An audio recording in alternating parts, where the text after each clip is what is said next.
Við erum hérna meðan Davíð Gíslason sem ætlar að hlaupa gamláslaup ÍR. Ertu í einhverju skokkhóp, Davíð? Nei, ég ekki í skokkhóp og þetta fyrsta skipti sem ég að hlaupa í þessu hlaupi.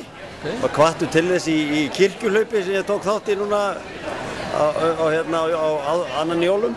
Og var að smá áskorun að mæta í búning, þannig að nú ég að bíða til þeir sem skoraði á mig þess að sýna honum ég hafi þorað. Hvernig hefur verið að hlaupa eitthvað markvisst?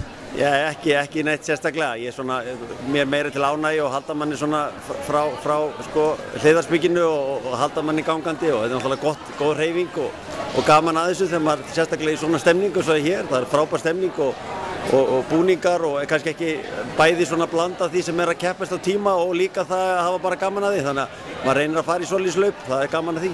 Þú hefur vantilega farið í einhver almenningshlaup á árinu? Já, ég hef verið náttúrulega, ég tekið þátt í Íslandsbankahlaupinu, Reykjavíkurmaraþoninu og verið í þessum 10 og jafnvel, en það svona stefnan kannski að taka einhvern tímann hálfmaraþon, það svona kannski stóra markmiðið, en nú held ég sé bara að koma sér í gegnum þetta í hitanum sem ég í hérna. Þannig að ég að leita Tímon, hann lítur að vera eitthvað líka hérna. Þakka að gera fyrir. Takk fyrir.